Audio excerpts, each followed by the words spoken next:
The Dallas Wings have the third overall pick in tow in Maddy Siegrist, the fifth overall pick in tow in Lopez Sénéchal. We're going to hear from both of them, Greg Bibb and Latricia Trammell. Locked on Women's Basketball starts now. Ogunbowale for the win.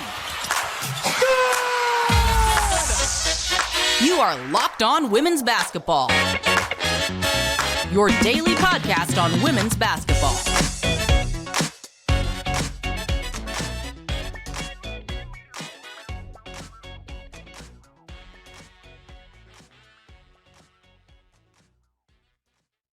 Well, hi, everyone, and welcome to Locked On Women's Basketball. I'm your host, Howard Megdal, thanking you for making us your first listen every day. Again, you can subscribe to us on YouTube or wherever you get your podcasts. And it is not just me, it is this incredible team that I work with over at thenexthoops.com, where we have over 100 reported pieces every month. You can subscribe for $9 a month or $72 a year. It makes a difference. It helps us do even more. So thank you for all who are supporting the work that we do.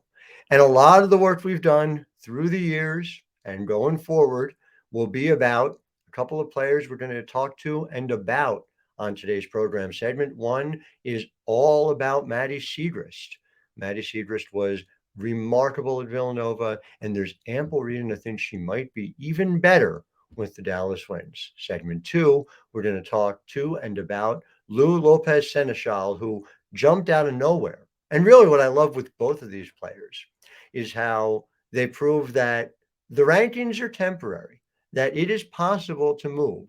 It is possible to move around and move up and prove critics wrong. And I say that Maddy Siegrist, her freshman year, was nowhere to be found on any top 100 lists of freshmen.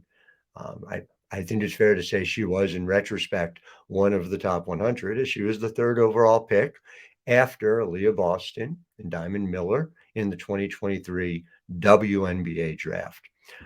The thing we're going to talk about with Maddy is her efficiency. And so I got to this, and Greg Bibb really talked about this. And we really should talk about just the Dallas Wings writ large, because I'm not sure they're talked about enough. And I also think they're put in the same bucket that they've been for some time. So let's do a little review, shall we, before we talk about this? The Dallas Wings moved in the middle of the last decade from Tulsa. They were the Shock, now they're the Dallas Wings. They originally have been built around, effectively, Skylar Diggins-Smith and Liz Cambage. And it is very easy to sit there and say, Dallas is the problem, because ultimately Skylar asked out, Liz asked out, and Dallas has something to prove. They do. They, until the Dallas Wings are a winning team with sustained success, until we see some stability in the coaching and stability in the play style and stability in the roster, there are going to be those questions. That is not the same as dismissing the Dallas Wings, which I think would be a very dangerous thing to do, not least of which because of the players we're talking about today. And we're not even talking about a draft class that included Stephanie Suarez, who was injured but can really help down the line potentially. People like Abby Myers. I'm a huge Abby Myers guy, have been for a long time, very high on her game, both at Princeton and then what she did at Maryland.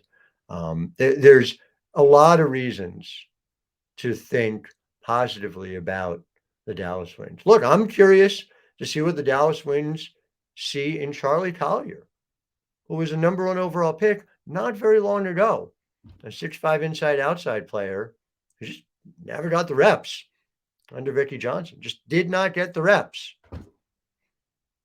I don't know. If I drafted a 6'5" player first overall, she's on my roster, I'm probably going to take a look and see what I got. But there are these changes. There's Latricia Trammell, who has forgotten more about the game than any of us will ever remember.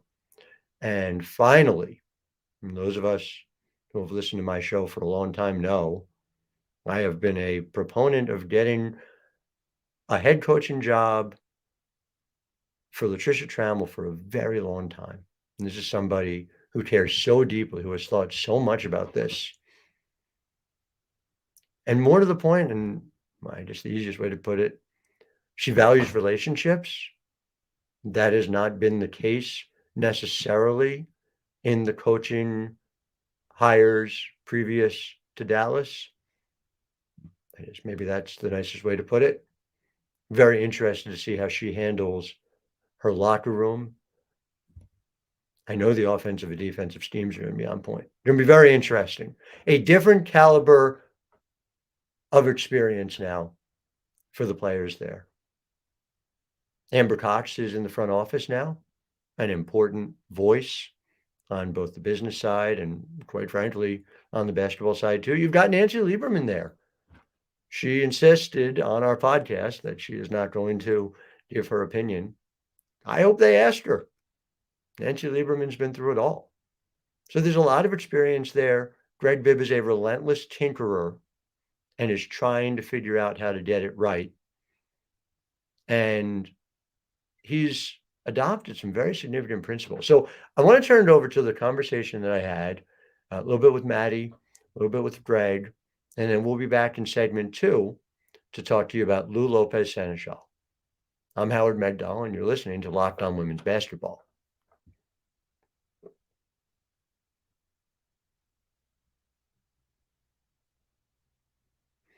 Back here for segment 2, Locked On Women's Basketball, and we are about to talk about Lou Lopez Sénéchal.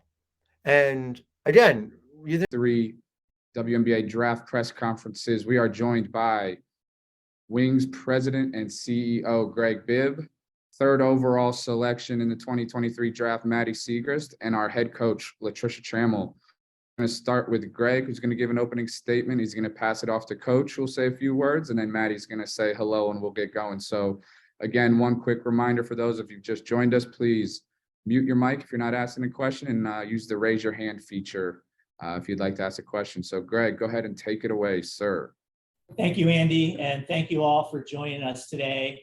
Last Monday was a great day. 7 days later, it's even better. Have the pleasure of formally introducing Maddy Siegrist to Dallas Wings Nation. Maddy's a player who I've had the good fortune to follow for some time. Obviously, her offensive prowess is well known and well documented, leading scorer in the nation this past year.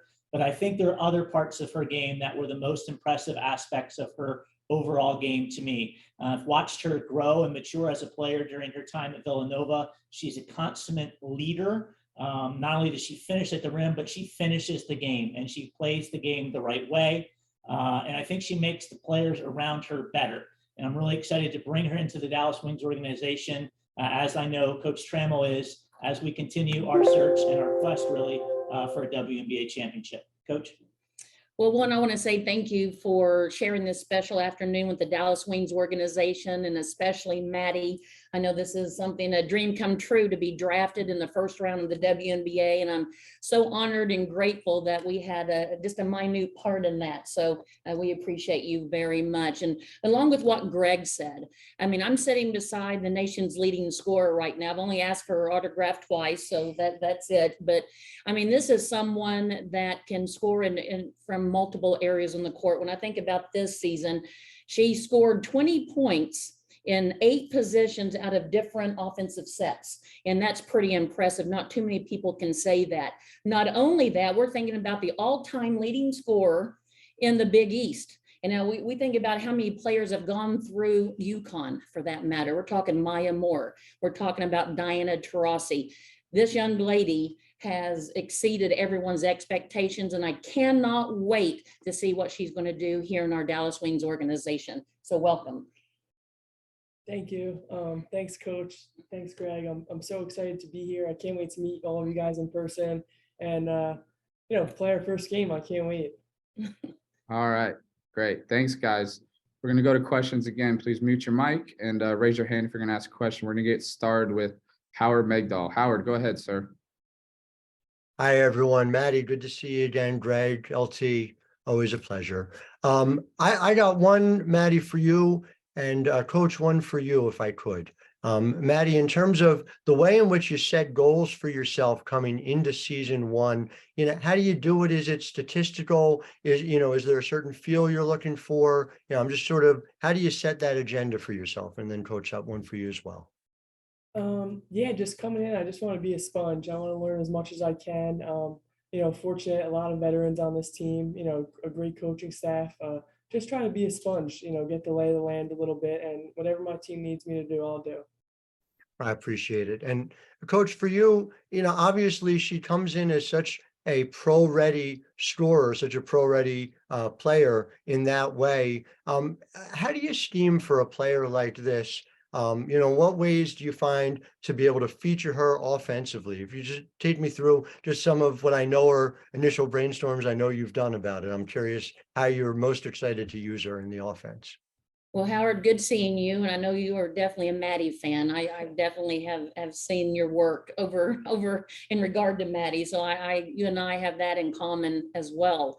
But yeah, I mean, when we think about Maddy and what she can do offensively, but I'm gonna go back just a little bit, Howard.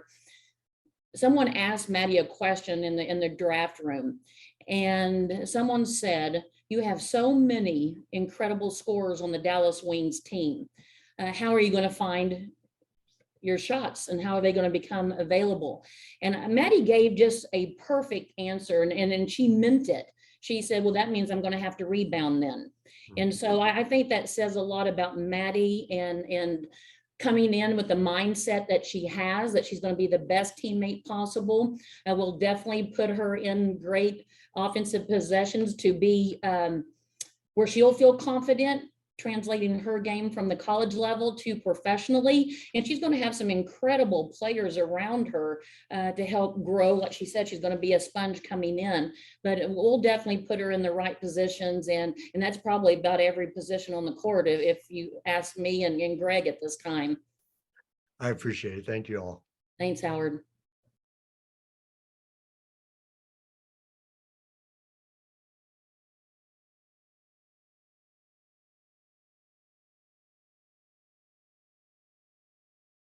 Awesome. Thank you, Siobhan. Next, we're going to go to Howard Megdal. Howard, go ahead, sir. Appreciate it. Greg, this one's for you actually, and it touches on what you had referenced. Maddy's turnover percentage, 5.2%, just unheard of. But also Arike, her junior year was around 6.5%, and even her senior season was in the single digits, which is unheard of, obviously, for a guard. I wonder how much you think, number one, being able to hold on to the ball is central to the way in which you look for players, beyond even just a question of versatility. And number two, how much you think being able to do that allows for an easier, smoother transition to this current next level. Great questions, Howard. I've said many times in the past, the difference between winning, the margin between winning and losing in the WNBA is razor thin. And one of the things that determines the outcome of a basketball game, turnovers. So if you're a player who does not turn the ball over, the coach has that confidence in you, you're going to get more playing time than a player who does turn the ball over more. And it's not with Maddy's stats, and I'm glad you referenced Arike, because somehow the narrative around her being an efficient player has been lost, probably just because of the volume in which she scores. But good reference.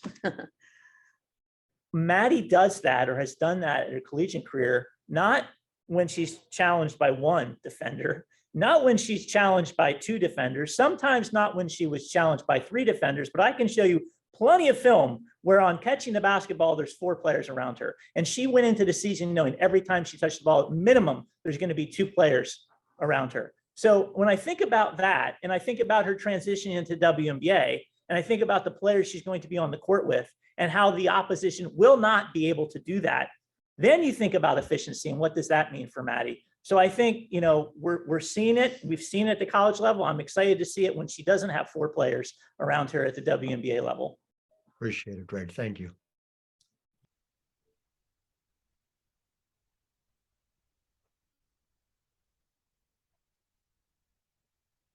Locked On Women's Basketball is brought to you by Game Time. Look, buying tickets to your favorite events shouldn't be stressful. So the Game Time app is the fast and easy way to buy tickets for all the sports, music, comedy, and theater near you. I've got one daughter who is a basketball obsessive. I've got another daughter who is a baseball and theater obsessive. We got a lot of things that we got to go to. With killer deals on last-minute tickets and their best price guarantee, you can stop stressing over the tickets and start getting hyped for the fun you'll have. You download the app. This is what I did. And they've got this amazing in-picture where you can see, oh, what's the view from your seat? So I can just show it to one child or another. Hey, would this be a good view? The answer is yes. Boom, done. You don't even have to plan months in advance, which is also helpful. We've got this family of 4, So a lot of times it's, geez, it turns out we do have Wednesday free. Game Time has deals on tickets right up to the day of the event. So download the Game Time app, create an account, and use code LOCKEDONNBA for $20 off your first purchase. Terms apply. Again, create an account and redeem code LOCKEDONNBA for $20 off. Download Game Time today. Last minute tickets, lowest price, guaranteed.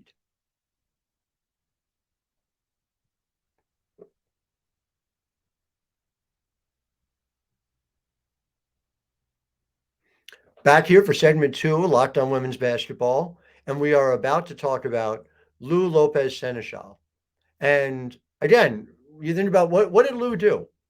A year ago, Lou bet on herself, playing at Fairfield, a very, very strong program, now even stronger with Carly Thibault-Dodonis as the head coach, but made the decision, I'm going to show, because Greg Bibb may love the MAC. He does, and there's no question about it. He loves the MAC more than anyone I know. But if you want the WNBA to pay attention, you go, in this case, to UConn. You can go to a Power 5 school. It makes a difference. The number of eyes, the way people evaluate your numbers. I get it. I did. I understand that. She understood it, went to play there. And I saw her live against South Carolina. And yeah, I use South Carolina as the measuring stick for a lot of prospects, especially the last couple of years when South Carolina had effectively 5 bigs who were eventually or have already been drafted to play in the WNBA. And so you say at the college level, look, I see the numbers. I see what she's able to do. I see how she's able to get to her spots. Can she do it against WNBA bodies? Can she do it against next level defensive schemes, the type that Dawn Staley puts together? And let's just as a parenthetical, let's remember that, right? Like, this is not just like, oh, South Carolina's big and strong. Like, you got Dawn Staley designing the defense. So they were not the best defensive team in the country by accident. Anyway, just a little trope that I think we all should be pushing back against as hard as we can.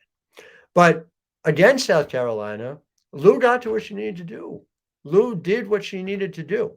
And this was not the only example. Against Ohio State, Lou kept them in that game. Against Tennessee, at Tennessee, goes to Rocky Top, scores 26 points to beat Kelly Harper's Tennessee team. Lou went out and did what was necessary to prove she can play at the next level. And again, we talked about turnovers in segment 1. Lopez Sénéchal's turnover percentage, 13.3%. She made this adjustment. She more than produced. I'm fascinated to see what she does. I cannot wait for her to get healthy. That should be an interesting thing, how quickly they're able to bring her along. The WNBA does not have an injured list. It needs one for a lot of reasons. We can have a whole other show about, probably will at some point. But listen up to what Lou had to say about her decisions. LT had a great story about her as a teenager. I don't want to spoil it.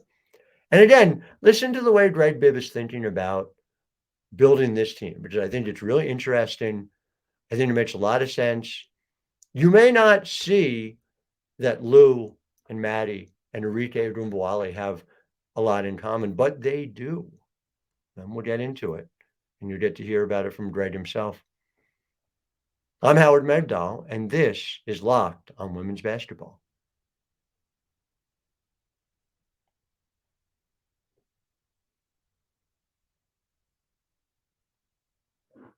All right, next we're going to go to Howard Megdal. Howard, go ahead, sir.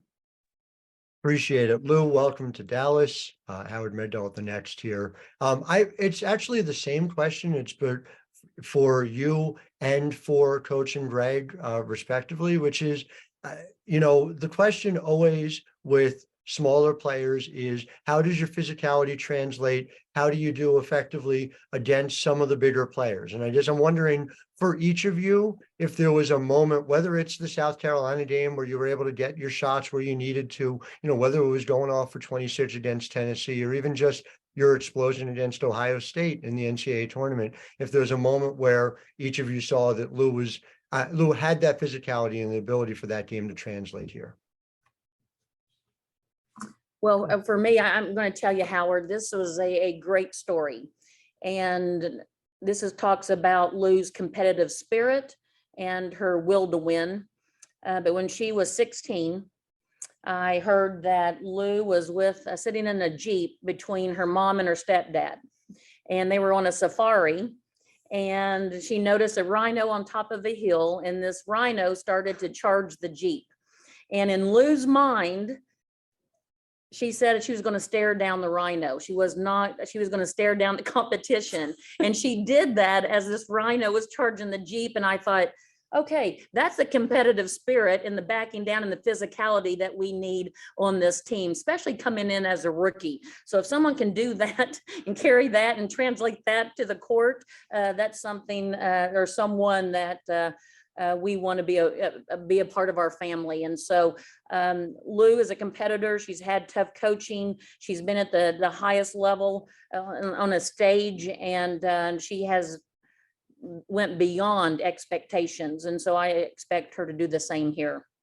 For me, there were a number of moments along the way, but two that stand out. Howard, you mentioned one of them. The South Carolina game was kind of that validation that, okay, Lou can be Lou against the very best, just like Lou was Lou before she got to UConn. So that was one. But the other for me was at the very end of the season. She played hurt, significantly hurt, and yet played in some ways some of her best basketball, and willed her team forward.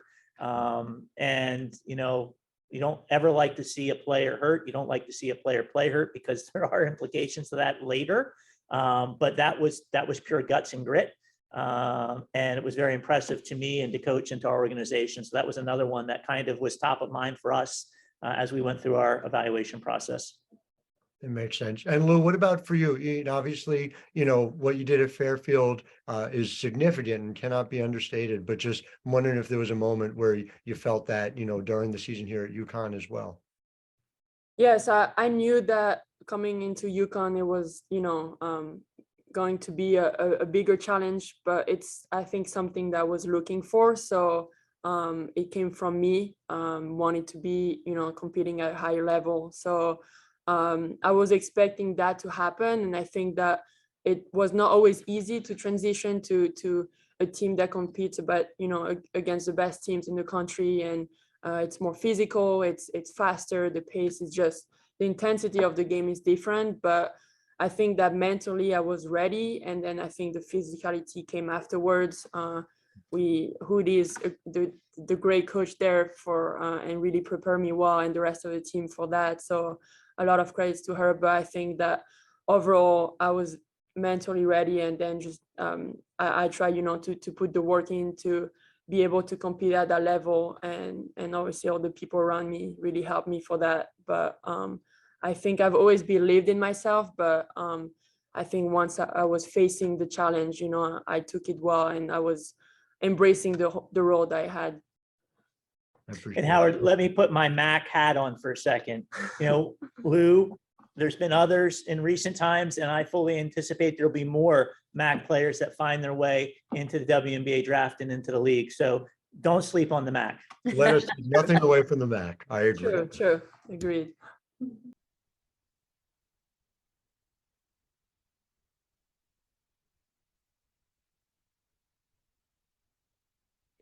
Locked On Women's Basketball is brought to you by Prize Picks, your daily fantasy game of choice. So how does it work? Look, you pick 2 to 6 players, and if they go on to score more or less than their prize picks projection, you can win up to 25 times your money on any entry. You're not competing against other people. It's you and the projections. Prize Picks offers projections on any sport that you watch. That's right, you. Not just men's college basketball, but women's college basketball. Not just NBA, but WNBA. Entries can be made in 60 seconds or less. It's that easy with safe and fast withdrawals, and it's currently operational in over 30 states and Canada. So download the PrizePicks app or go to prizepicks.com to sign up and play daily fantasy sports. First-time users can receive a 100% instant deposit match up to $100 with promo code LOCKEDON. If you deposit $100, PrizePicks will give you $100. If you deposit $50, PrizePicks will give you $50. Don't forget to enter the promo code LOCKEDON at sign up for an instant deposit match of up to $100. PrizePicks.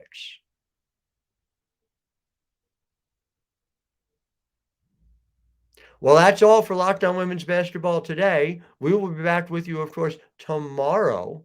And all week, we're talking to WNBA players, present and future. We've got a big show coming up tomorrow, Thursday as well. And then on into the weekend with our incredible WNBA draft crew. Oh, the draft just happened. What are we doing? We're getting you ready for next year's draft. Until tomorrow, I'm Howard Megdal wishing you a wonderful Tuesday. Ogunbowale for the win. Good! You are Locked On Women's Basketball, your daily podcast on women's basketball.